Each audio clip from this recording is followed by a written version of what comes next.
Hello ব্রেনার্স, onscreen দেখতেই পাচ্ছ তৃতীয় পর্যায়ক্রমিক মূল্যায়ন 2024 সালের সপ্তম শ্রেণীর বাংলার সাজেশন চলে এসছে। প্রশ্ন উত্তর সহ ব্যাখ্যা করতে হবে তোমাদেরকে। সিলেবাস প্লাস নাম্বার বিভাজন তোমরা খুব সহজেই বুঝতে পারবে। সাজেশন 1000% সাফল্য পাবে। তাহলে তোমাদের সবকটি প্রশ্ন কিন্তু পরীক্ষায় আসতে চলেছে, তা তোমরা ভালোভাবে বুঝতে পেরেছো। দেখতে পাচ্ছ সিলেবাস ভানু সিংহের পত্রাবলী, গদ্য অর্থাৎ গল্প হবে ভানু সিংহের পত্রাবলী, স্বাধীনতা সংগ্রামের নারী, রাস্তায় ক্রিকেট খেলা, জাদু কাহিনী, গাধার কান, পটলবাবুর ফিল্ম স্টার, চিন্তাশীল, দেবাত্মা, হিমালয়। কবিতা ভারত তীর্থ, দিন ফুরালো, বইটই এবং মাকুস ষষ্ঠ অধ্যায় থেকে একাদশ অধ্যায় পর্যন্ত হবে। ব্যাকরণ হবে শব্দ তৈরির কৌশল, কারক বিভক্তি, অনুসর্গ। নির্মিতি প্রবন্ধ রচনা, পত্র রচনা, এক কথায় প্রকাশ ও বাগধারা। বাগধারাকে ইংলিশে কি বলে? ইডিয়ামস। মনে রেখে দেবে, পরীক্ষায় দিতে পারে। ক্লাস 7 বেঙ্গলি থার্ড সেমেটিভের নাম্বার বিভাজন দেখো, গদ্য থেকে তোমাদের 3টি এমসিকিউ আসবে, 3টি এসিকিউ আসবে, 2 মার্কের 2টি কোশ্চিন আসবে, 5 মার্কের 2টি কোশ্চিন আসবে, টোটাল 20 নম্বর। কবিতা থেকে আসবে 3টি এমসিকিউ, 3টি এসিকিউ, 2 মার্কের কোশ্চিন, 2টি 5 মার্কের কোশ্চিন, টোটাল 20 নম্বর। গদ্য আর কবিতা থেকে 20 করে আসবে, অর্থাৎ গদ্য আর কবিতা থেকে টোটাল আসবে তোমাদের 40 নম্বর। এবার আছে ব্যাকরণ। ব্যাকরণ থেকে তোমাদের 10 নম্বর আসবে। মাকু সহায়ক পাঠ, অর্থাৎ মাকু থেকে তোমাদের 2টো এসিকিউ, 3 মার্কসের কোশ্চিন আসবে একটি, ও 5 মার্কসের একটি কোশ্চিন আসবে। আর নির্মিতি অর্থাৎ প্রবন্ধ রচনা তোমাদের আসবে 6 নম্বরের, ও পত্র রচনা তোমাদের আসবে 4 নম্বরে, টোটাল 10 নম্বরের। এখানে তোমাদের পরীক্ষায় কিছু কিছু জায়গায় কিন্তু একটু পাল্টে দেয়, 5 নম্বরের জায়গায় 3 নম্বর করে দেয়, তো 4 নম্বর করে দেয়, কিন্তু সেখানে এসএকিউগুলোকে বাড়িয়ে দেয়। ঠিক এরকমই থাকবে নাম্বার বিভাজন। তো দেখা যাক। নাম্বার 1, কবি শিশুদের ঘরে ফেরার সঙ্গে তুলনা করেছেন বকের শাড়ি, বলাকার শাড়ি, হংসের শাড়ি, পাখির শাড়ি। সঠিক উত্তর হবে পাখির শাড়ির সঙ্গে। ভারতীর্থ কবিতাটি রবীন্দ্রনাথ ঠাকুরের কোন কাব্যগ্রন্থ থেকে গৃহীত? সোনার তরী, বলাকা, গীতাঞ্জলি, গীতালি। সঠিক উত্তর হবে গীতাঞ্জলি।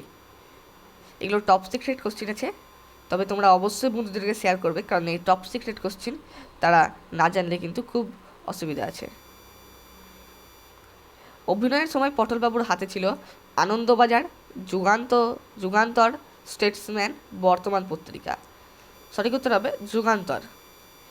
এই মহিষী ছিলেন পরিণতি সম্ভাবনা মেঘ। মহিষী হলেন দুকড়িবালা, ননিবালা দেবী, কমলা দেবী, মাতঙ্গিনী দেবী। সঠিক উত্তর হবে ননিবালা দেবী। সেখানকার আকাশ সর্বদাই মেঘে ঢাকা থাকতো বলতে বোঝানো হয়েছে number 1 Kolkata, West Indies, Mayaro, Trinidad. সঠিক উত্তর হবে মেয়ারো। নুরুকে দেখে হেসেছে সুবলের মা, অমলের মা, মাসিমা, সুফলের মা। সঠিক উত্তর হবে সুবলের মা। কালিম্পংয়ের ল্যান্ডমার্ক বড় গির্জা, বড় মন্দির, বড় মসজিদ, বড় বাড়ি। সঠিক উত্তর হবে বড় গির্জা। বিদেশি প্রত্যয় কোনটি? অন, গিরি, স্মিক, তব্য। সঠিক উত্তর হবে গিরি। তির্যক বিভক্তি কোনটি? কে, র, এ, জন্য। সঠিক উত্তর হবে এ। যারা এখনো সাবস্ক্রাইব করেনি তারা অবশ্যই চ্যানেলটিকে সাবস্ক্রাইব করে ভিডিওটি লাইক করে দেবে। হাটে লোক গিজগিজ করছে। হাট অংশটি কালাধিকরণ, স্থানাধিকরণ, বিষয়াধিকরণ, ভাবাধিকরণ। এটা হবে স্থানাধিকরণ। তাঁতি তাঁত বুনছিল। তাঁত হলো কর্তৃকারক, কর্মকারক, করণকারক, অপাদানকারক। সঠিক উত্তর হবে কর্মকারক। 2 পুলিশ কোন অভিযোগে দুকড়িবালাকে গ্রেপ্তার করেন? উত্তর 7টা মশার অর্থাৎ মাউজার পিস্তল বাড়িতে লুকিয়ে রাখার অপরাধে পুলিশ দুকড়িবালা দেবীকে গ্রেপ্তার করেন। নাম্বার 2, রাস্তায় ক্রিকেট খেলা অংশটি বাংলা অনুবাদ করেছেন কে? রাস্তায় ক্রিকেট খেলা অংশটির বাংলায় অনুবাদ করেছেন তীর্থাঙ্কর চট্টোপাধ্যায়। নাম্বার 3, পটলবাবুর আসল নাম কি? পটলবাবুর আসল নাম শ্রী শীতলা কান্ত রায়। নাম্বার 4, কে এক্ষুনি আকাশ জুড়ে রঙের দৃশ্য চমকে দেবেন? ঈশ্বর এক্ষুনি আকাশ জুড়ে রঙের দৃশ্যে চমকে দেবেন। দিনফুরালো কবিতাটি কোন কবির লেখা? দিনফুরালো কবিতাটি শঙ্খ ঘোষের লেখা। বাগধারার অর্থ বাক্য প্রয়োগ করে অর্থাৎ একটা বাগধারা দিয়ে দিবে, তোমাদেরকে বলে বাক্য প্রয়োগ করো। কি? চোখে চোখে রাখা। চোখে চোখে রাখা মানে সতর্ক দৃষ্টিতে রাখা। তোমাদের অর্থ লিখতে হবে, সমেত বাক্যও লিখতে হবে। বা ছেলেটিকে সবসময় চোখে চোখে রাখে। পদ পরিবর্তন করো। অভিজাত্য। তব্য প্রত্যয় যুগে একটি বাক শব্দ তৈরি করো। গন্তব্য মানে গন্তব্য। একটি সংখ্যাবাচক শব্দ একটি পূরণবাচক শব্দের উদাহরণ দাও। সংখ্যাবাচক শব্দ হলো 2 এবং পূরণবাচক শব্দ হলো দ্বিতীয়। সন্ধি শব্দের অর্থ কি? তোমরা সবাই পারবে। সন্ধি শব্দের অর্থ হলো মিলন। কি কারণে বাঁকুর চেহারা বদলে গিয়েছিল? বাস বনেতে খরগোশ ধরার ফাঁদে আটকে বাঁকুর চাবি ফেলে দিয়েছিল, ফলে তার চেহারা বদলে গিয়েছিল। খরগোশেরা ভয় পেয়েছিল কেন?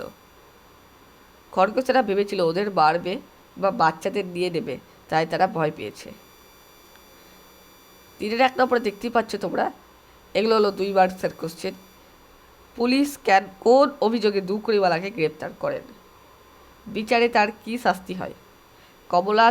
কমলা দাশগুপ্তের লেখা স্বাধীনতা সংগ্রামের নারী গদ্যাংশে 2 কোটিওয়ালা দেবীর বাড়িতে তল্লাশি চালিয়ে পুলিশ 7টা মাউজার পিস্তল পায়। এখানে বসার বলে বাংলায়, কিন্তু ইংলিশে তোমরা মাউজার লিখবে।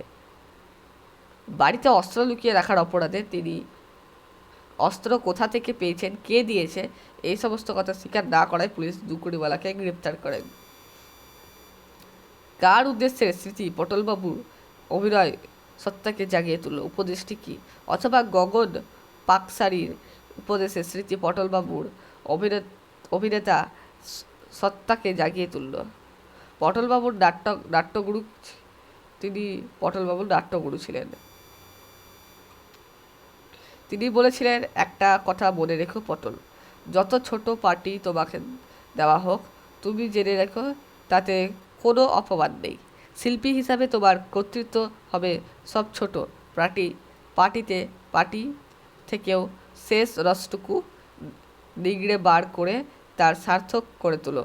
থিয়েটারে কাজ হলো 5 জন মিলেমিশে কাজ, সকলের সাফল্যই জড়িয়ে নাটকের সাফল্য। এই অমূল্য উপদেশেই পাকসারি মশাই পটলবাবুকে দিয়েছিলেন। ভারততীর্থ কবিতায় ভারতভূমিকে পূর্ণতীর্থ বলা হয়েছে কেন? ভারতবর্ষ এমন একটি স্থান যেখানে নানা সময় নানা স্থানের মানুষ এসেছে, অর্থাৎ নানা ধর্মের মানুষ এসে মিলিত হয়েছে। মানুষ যেমন পুণ্যের টানে তীর্থক্ষেত্রে যায়, তেমনি ভারতভূমির টানে তারা এখানে ছুটে এসেছে। কবিতায় ভারতভূমিকে পূর্ণতীর্থ বলা হয়েছে। সূর্য ডুবে যাওয়ার কথকরা দুচ্ছাই বলে কেন? কথকরা দুচ্ছাই বলে কেন? উত্তর, সূর্য ডুবে যাওয়ায় আর খেলা যাবে না, খেলা বন্ধ করে মাঠ থেকে বাড়ি ফিরে যেতে হয়, তাই কথকরা দুচ্ছাই বলে। গিরিন কিভাবে খেলার মাঠে টুনুকে উৎসাহ ও সাহস জুগিয়েছিল? উত্তর, গিরিন টুনুকে নিজের চোটে দেখিয়ে তার চেটোর কথা ভুলে গিয়েছিল। তাছাড়া গিরিন টুনুকে বলেছিল যে টুনুকে পারতেই হবে, সেই একমাত্র ভরসা, সে চাইলে 3টে গোল করে দিতে পারে। এমনভাবে গিরিন খেলার মাঠে টুনুকে উৎসাহ জুগিয়েছিল। 4 1 নম্বর বলা আছে, সোনাটিয়া কিভাবে তাদের বাড়ির লোকেদের ঘরে ফিরতে পারল? সোনাটিয়া বাড়ি থেকে জঙ্গলে চলে যাওয়ার পর তাদের পিসমশাই বাঁকুর ছদ্মবেশে তাদের সঙ্গে ছিলেন। হোটেলওয়ালার জন্মদিনে সবাই সার্কাসদের আনন্দ উপভোগ করছিল। তখন তার দেওয়া খবর মতো সোনাটি বাবা, আব্বা, ঠামি সবাই হোটেলে এসে অপেক্ষা করছিল। তারপর সার্কাস শেষ হয়, সবাই হোটেলে যায়। তখন সোনাটিয়া তাদের পরিবারকে দেখতে পায়। তারপর সবাই মিলে একসাথে খাওয়া দাওয়া করে বাড়ি ফিরে আসে। তোমরা 3rd টার্মের জন্য অবশ্যই সাবস্ক্রাইব করে দিও আমাদের চ্যানেলটিকে। 4 2 নম্বরে বলা আছে, সং লটারির আধখানা কীভাবে খুঁজে পাওয়া গেল? টিয়া বাকুকে চালু করার জন্য যে চাবি তৈরি করেছিল তাতে সে লটারির টিকিটের আধখানা জড়িয়েছিল। তার রং ছিল গোলাপি। সোনা দেখে সঙ্গের পকেট থেকে টিকিটের অংশ দেখা যাচ্ছে, তার রং গোলাপি, আর টিয়ার চাবির রঙও গোলাপি, তাই সে ব্যাপারটা বুঝে তা খুঁজে বার করে। এগুলো টপ সিক্রেট কোশ্চেন আছে, তোমরা বন্ধুদেরকে শেয়ার করবে না এমনটা কিন্তু নয়। 5-1 নম্বরে দেখতেই পাচ্ছ তোমরা, হে রুদ্রবীরা বাজো বাজো বাজো। রুদ্রবীরা কি? কবি তার বেজে ওঠার প্রত্যাশী কেন? পুরাণ কাহিনী মতে রুদ্রবীণা হলো ভগবান শিবের বীণা। এটি এক ধরনের বাদ্যযন্ত্র। রুদ্রবীণা হলো ধ্বংসের প্রতীক। কবি এখানে চাইছেন যারা আজও ঘৃণার বশে ভারতবর্ষে থেকে দূরে সরে রয়েছে রুদ্রবীণার ধ্বনিতে তাদের সে বাঁধন ভেঙে যাবে। তারাও এই মহান ভারতবর্ষে মহামানবের সাগর তীরে উপনীত হবেন। তোমরা কিন্তু আশা করি জানো যে ভারতবর্ষকে মহামানবের সাগর তীরে বলা হয়েছে কেন। কারণ ভারতবর্ষ হলো এমন একটি স্থান যেখানে নানা ধর্মের মানুষ এসে এক জায়গায় জড়িত হচ্ছে। ঠিক যেমন অনেকগুলো নদী মিলিত হয়ে একটি সাগরে গিয়ে পৌঁছায়, তেমনি ভারতবর্ষেও নানা জাতি ধর্ম বর্ণ একসাথে মিলেমিশে এই দেশের ঐক্য বজায় আছে। তাই ভারতকে রবীন্দ্রনাথ ঠাকুর বলেছে এই ভারতের মহামানবের সাগর তীরে। অথবা দিন ফুরালো কবিতাটির মমর্থ নিজের ভাষায় লেখো। এখানে মমর্থ না, সমর্থ। উত্তর, কবি শঙ্খ ঘোষের রচিত দিন ফুরালো কবিতায় গোধূলি প্রকৃতির রূপ সৌন্দর্য বর্ণিত হয়েছে। সূর্যাস্ত যাওয়া, চাঁদ ওঠা, তারাদের আকাশ জোড়া বিস্তার, পাখিদের সারিবদ্ধ বাসায় ফেরা, চারিদিকে আকার করে যাসা, এই সবই এই কবিতায় কবি তুলে ধরেছেন। এর পাশাপাশি সূর্য ডোবার পর শিশু মনের অবস্থা কেমন হয়, মাঠ ছেড়ে ঘরে ফেরার সময় তারা কতটা মন খারাপ হয়, সে কথাও কবি আমাদের জানিয়েছেন। কবি যেন নিজের শিশু হয়ে শিশু মনের বক্তব্যকে আমাদের সামনে তুলে ধরেছেন। ভারত তীর্থ কবিতায় মহামানবের সাগর তীরে বলতে কবি কী বুঝেছেন, এটা তোমাদেরকে আমি আক্ষরিক বললাম কারণ এই কোশ্চিনটা খুবই ইম্পর্টেন্ট, তোমরা অবশ্যই দেখে নেবে। উত্তর, কবি বলেছেন এখানে এখানে মানুষই হলো প্রধান দেবতা, সেখানে পতিত ও ব্রাহ্মণদের কোনো ভেদাভেদ নেই। ভারতবর্ষ যে মহামানবের মিলন সাগর, সে সাগরকে কবি মহামানবের সাগর তীরে বলেছেন। অথবা সে গান কি কলকাতা শহরের হাটে জমবে? কোন গানের কথা বলা হয়েছে? সে গান কলকাতা শহরের হাটে জমবে না কেন? জমবে না, কবির এমন ভাবনা কেন? উত্তর, এখানে বর্ষামঙ্গল গানের কথা বলা হয়েছে। শ্রাবণ মাসের বৃষ্টির দিনে বর্ষামঙ্গল গান হয়ে থাকে। সে ফাঁকা মাঠে তাদের ক্ষেতের সামনে দাঁড়িয়ে গাইতে বেশি ভালো লাগে। তাই কবির মনে হচ্ছে সে গান কলকাতা শহরের ভিড়ের মধ্যে তেমনভাবে জমে না। স্বাধীনতা সংগ্রামের অংশগ্রহণকারী ননিবালা দেবী এবং জুকরিওয়ালার অবদান আলোচনা করো। ভ্রাতুষ্পুত্র অমরেন্দ্রনাথ চ্যাটার্জির কাছে বিপ্লবের দীক্ষা পেয়ে ননিবালা দেবী পলাতক অমর চ্যাটার্জি ও তার কয়েকজন সহকর্মীকে রিসরায় আশ্রয় দেন। এরপর অমর চ্যাটার্জি পলাতক হন, কিন্তু মাউজার পিস্তল সন্ধান না দিয়েই গ্রেপ্তার হন রামচন্দ্র মজুমদার। ননিবালা দেবীর রামবাবুর স্ত্রী সেজে জেলে গিয়ে তার সঙ্গে দেখা করে পিস্তলের গুপ্ত খবর দিয়ে আসেন। তাকে জেলের পানিশমেন্ট সেলে প্রায় 3 দিন 8 ঘন্টা করে দরজা জানালা অন্ধকার কক্ষে আটকে রাখা হয়। অর্ধপীড়িত অবস্থায় তিনি মুখ খোলেননি। অপরদিকে বোনপোন নির্ধারণ ঘটকের সূত্রে বিপ্লবীর দীক্ষা নিয়ে জুকরিওয়ালার দেবী রডা কোম্পানির থেকে চুরি করে আনা 7টা মাউজার পিস্তল নিজের বাড়িতে লুকিয়ে রাখেন। পুলিশ তল্লাশিতে ধরা পড়লেও পিস্তল কোথা থেকে পেয়েছেন, কে দিয়েছে তা স্বীকার করেননি। সামান্য গ্রামের বউ হয়েও কোলের শিশুকে ফেলে দিয়ে চলে যান পুলিশের সঙ্গে। বিচারে তার 2 বছরের শ্রম কারাদণ্ড। অথবা তোমাদের দিয়ে দিতে পারে যে 50-এর বেঠোকাটো ডাকমাথা নাট্যপ্রিয় পটলবাবুর চরিত্র আলোচনা করো, অর্থাৎ পটলবাবুর ক্যারেক্টার। সঠিক উত্তর হবে উত্তর, পটলবাবুর জীবনে বহুবার বহু ক্ষেত্রে আঘাত পেয়েছেন, কিন্তু কখনো থেমে যাননি, কখনো হতাশ হননি। জীবনে তার স্বপ্ন ছিল অভিনেতা হবার। জীবন যুদ্ধে লড়াই করতে গিয়ে তার সেই স্বপ্ন ভেঙে যায়। অনেক দিন পর 52 বছর বয়সে সেই অভিনয়ে ডাক পেলেন। তখন তিনি স্বপ্নে আবার জেগে উঠলেন। নিজের সমস্ত ক্ষমতা দিয়ে তিনি ফুটিয়ে তুললেন মনের ভাব। সবার কাছে বাহবা পাওয়ায় পরিশ্রম দিয়ে পটলবাবু বাড়ি ফিরে আসেন। এর থেকে বোঝা যায় যে তিনি একজন সত্যিকারের শিল্পী।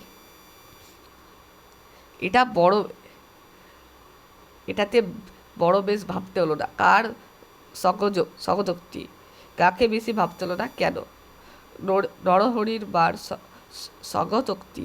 নরহরিকে ভাবতে হলো না। নরহরির বা কাশিতে যেতে চাইলেন বার ইচ্ছা হয়েছে, নরহরি বাধা দেবেন না।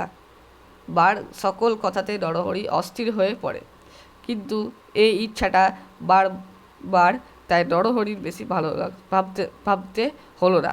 বার ইচ্ছেই তার ইচ্ছে। অথবা আবার শরীরে রয়েছে ধ্বনিতে তার বিচিত্র সুর। কোন সুরের কথা এখানে বলা হয়েছে? তাকে বিচিত্র সুর বলার কারণ কি? কেনই বা সে বিচিত্র রঙের ধ্বনিতে হয়? যারা গিরি বড়ুপাত অতিক্রম করে বিজয়ের জয়গান গেয়ে কলরব করতে করতে ভারতে প্রবেশ করেছিল, তাদের সুরের কথা বলা হয়েছে। যেহেতু সেই সুর অনেক মানুষের নানা ধ্বনিতে রয়েছে, তাই তাকে বিচিত্র বলা হয়েছে। কবি এখানে ভারতবর্ষের সাথে একাত্ম অনুভব করেছেন, তাই কবি রং বহু মানুষের মিলনের সেই বিচিত্র সুর ধ্বনিতেও হয়েছেন। কবি অনুভব করেছেন তারাই সবাই তার মাঝে বিরাজ করছে। হোটেলওয়ালার জন্মদিনে উৎসব কেমন হয়েছিল তা লেখো। এটা 5 নম্বরের কোশ্চেন। তোমাদেরকে কিন্তু 2টো পয়েন্ট করে লিখতে হবে, তাহলে তোমরা ফুল মার্কস পাবে। হয়তো তোমাদের 2টোতে 2.5 না দিতে পারে, কিন্তু 2ও দেবে, কারণ তোমাদের বানান ভুলে অনেক সময় নাম্বার কেটে দেয় স্কুলে।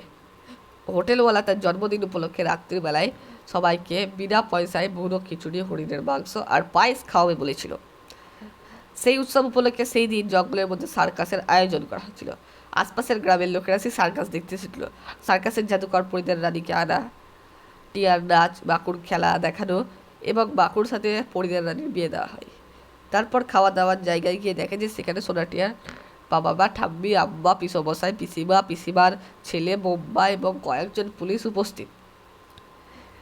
সেখানে তখন হোটেলের জন্মদিন উপলক্ষে সকলে মিলে খাওয়া দাওয়া করে। এইসব হইহুল্লোর মধ্যে হোটেলওয়ালার আসল পরিচয় সবার সামনে ফাঁস হয়ে যায়। বলে তো কীভাবে হোটেলওয়ালা আসলে কে ছিল? হোটেলওয়ালা ছিল অধিকারী মশাই, অর্থাৎ নোটো মাস্টার, যে ঝড়বাতি পোশাক আশাক কিনে নিয়ে পলাতক হয়েছিল, অর্থাৎ পালিয়ে গিয়েছিল। সেই দাড়ি পরে থাকতো, সেই আসলে ছিল সার্কাস দলের অধিকারী মশাই। এভাবেই হোটেলওয়ালার জন্মদিনের উৎসব পালন অন্য তাৎপর্য পেয়ে যায়। হোটেল বলে হোটেল, সে এক এলাহি ব্যাপার। মনের মধ্যে এই হোটেল, কে এই হোটেল চালাতো, তার কীর্তিকলাপের সংক্ষিপ্ত বিবরণ দাও। মনের মধ্যে নেটোজাকারী ওরফে মালিক বলেই হোটেল চালাতো। সে ছিল সার্কাস দলের অধিকারী। অনেক লোকের পয়সা দিয়ে সে হাওয়া হয়ে গেছিল। তারপর হোটেলওয়ালার ছদ্মবেশে বলে থাকতো। সেখানে একটা বিরাট বট গাছের তলায় ছিল তার হোটেল। 3 ডিপ পাথর সাজিয়ে তার উপর রান্না হতো। গ্যাসের ডাল থেকে পুরো লণ্ঠন ঝুলতো। গুড়ির ওপরে কাঁচা কাঠ পেটে লোকের টেবিলে বানিয়ে খেতে বসতো। সে একটা সুন্দর সুড়ু আনন্ত, যার মূল ছিল তার নিজের মাথার চুল দাড়ি গোপ। এইভাবেই সে পয়সা জমাচ্ছিল তার দেনা মিটিয়ে আবার সার্কাস দলে চালু করার জন্য। তোমরা কিন্তু অবশ্যই ব্রেডার্স ফার্স্ট চ্যানেলে হোয়াটসঅ্যাপ গ্রুপে জয়েন করবে, কারণ সেখানে প্রতি সপ্তাহে একটি করে পিডিএফ দেওয়া হয়। তোমরা লিঙ্ক ডেসক্রিপশানে পেয়ে যাবে বা চ্যানেলের ডেসক্রিপশানে পেয়ে যাবে। যে কোনো একটি বিষয়কে অবলম্বন করে পত্র রচনা লেখো। তোমার বিদ্যালয়ের সাংস্কৃতিক অনুষ্ঠানে বিবরণ দিয়ে বন্ধুর কাছে পত্র।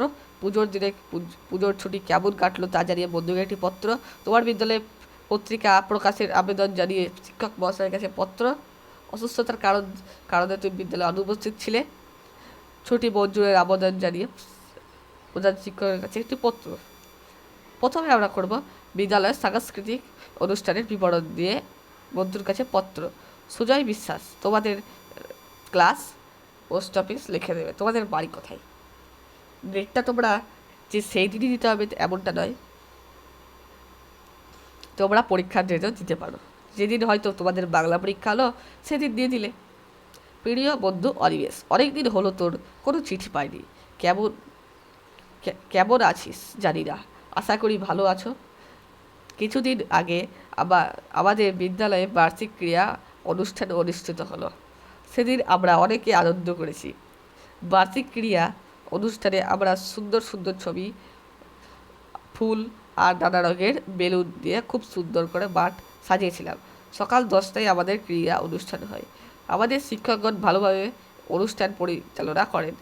অনেকে বিভিন্ন খেলায় অংশ নিয়ে পুরস্কার পায়। আমিও অংশগ্রহণ করে পুরস্কার পেয়েছি। সবশেষে আমাদের প্রধান শিক্ষক বিজয়ীদের পুরস্কার দেন এবং অনুষ্ঠানের সমাপ্তি ঘোষণা করেন। তোমাদের বার্ষিক ক্রিয়া কেমন হলো তা অবশ্যই জানাবে। ইতি তোমার বন্ধু সুজয়। তোমরা এবার এখানে তার নাম, কোথায় বাড়ি, কত তারিখ দিয়ে দেবে। পুজোর ছুটি কেমন কাটলো তা জানিয়ে বন্ধুকে একটি পত্র। অর্ণব মাঝি। তোমরা দিয়ে দিবে ঠিক ডেটটা। প্রিয় বন্ধু দীপঙ্কর, পত্রের শুরুতেই তোমার জন্য রইল আমার বুক ভরা ভালোবাসা এবং পরিবারের প্রতি রইল আমার সশ্রদ্ধা প্রণাম। আজকে এই চিঠিতে আমি এই পুজো কীভাবে কাটালাম সে বিষয়ে তোমাকে জানাবো। এই বছর আমি আমার পরিবার বন্ধুদের সাথে আমার পুজোয় ছুটি উদযাপন করেছি। সপ্তমীতে আমি আমার সমস্ত বন্ধুদের সাথে শহরের প্রতিটি পুজো প্যান্ডেলে পরিদর্শন করেছি। নবমীতে আমি আমার পরিবারের সঙ্গে গ্রামের বিভিন্ন প্রতিটি পুজো প্যান্ডেল পরিদর্শন করেছি। অবশেষে দশমীর দিন আমরা সবাই বিজয়ের আনন্দে মুখরিত হয়েছিলাম।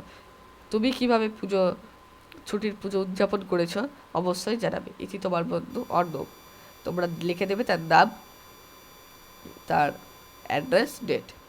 বিদ্যালয়ে অনুপস্থিতির ছুটির আবেদন। মাননীয় প্রধান মহাশয়, বিদ্যালয় তোমাদের এখানে নিজস্ব স্কুলের নাম দিয়ে দিবে, কোথায় আছে সেটাও দিয়ে দিবে, তারিখ দিয়ে দেবে তোমাদের যে তারিখে হবে। বিষয় অনুপস্থিতির ছুটির আবেদন। মহাশয়, মহাশয়া, বিরত মহাশয় বা মহাশয়, তোমাদের শিক্ষিকা বা শিক্ষক দিয়ে আছেন তার নাম দিয়ে দিবে। শিক্ষক থাকলে মহাশয় লিখবে, শিক্ষিকা থাকলে মহাশয়া লিখবে।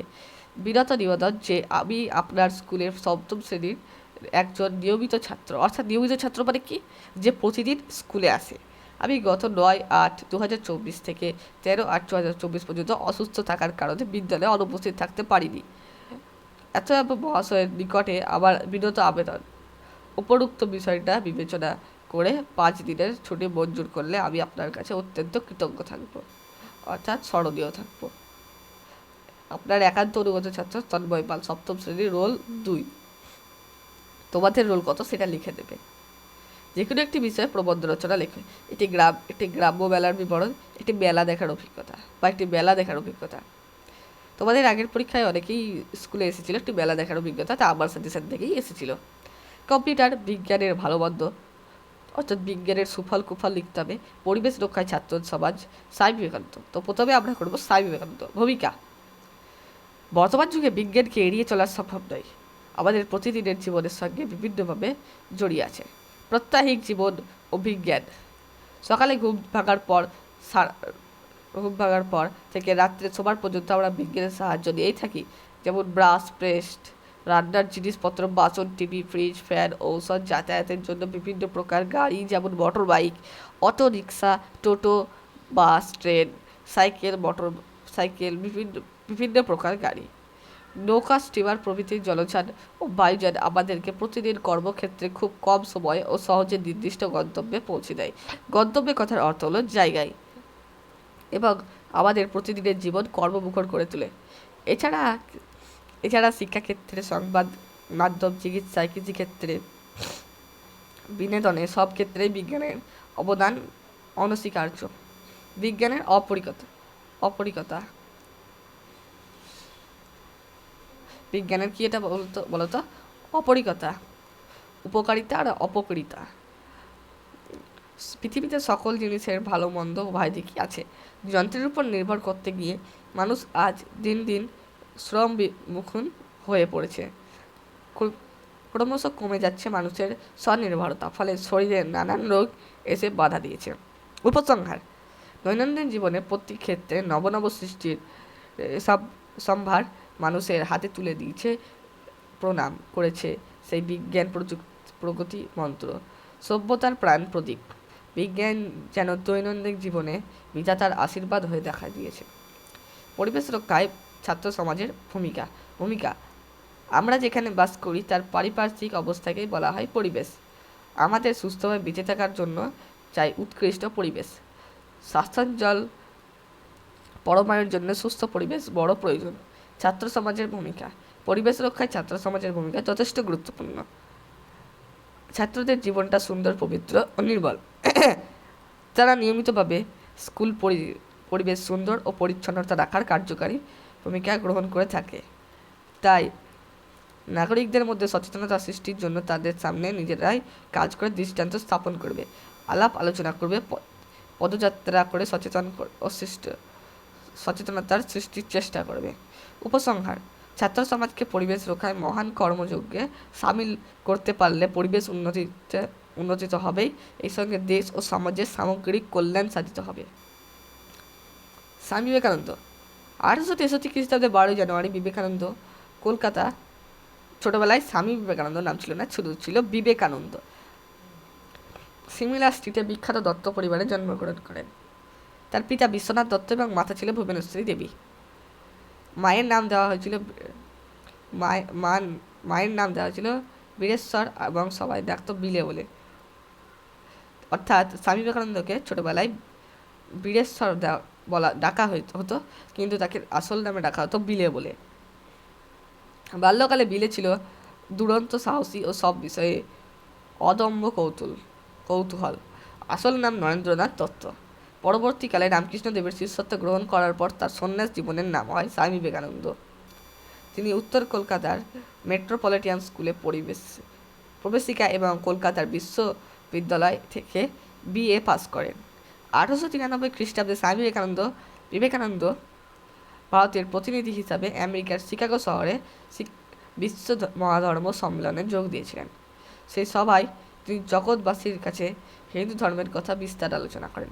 রামকৃষ্ণদেবের তিরোধানের পর বিবেকানন্দ 1897 খ্রিস্টাব্দে রামকৃষ্ণ মিশন ও 1899 খ্রিস্টাব্দে গঙ্গার তীরে বেলুর মাঠ প্রতিষ্ঠা করেন। বর্তমান ভারত ভাবাবার কথা, পাশ্চাত্য প্রভৃতি তার বিভিন্ন বিখ্যাত গ্রন্থ। তার বাণী ভারতের বিশ্বের অজস্র মানুষকে অনুপ্রাণিত করে চলেছে এখনও। 1902 খ্রিস্টাব্দে 4 জুলাই তিনি পরলোক গমন করেন। তার একটি বাণী তোমাদের অবশ্যই পরীক্ষায় দিয়ে দিতে পারে যে তার একটি বাণী লিখো।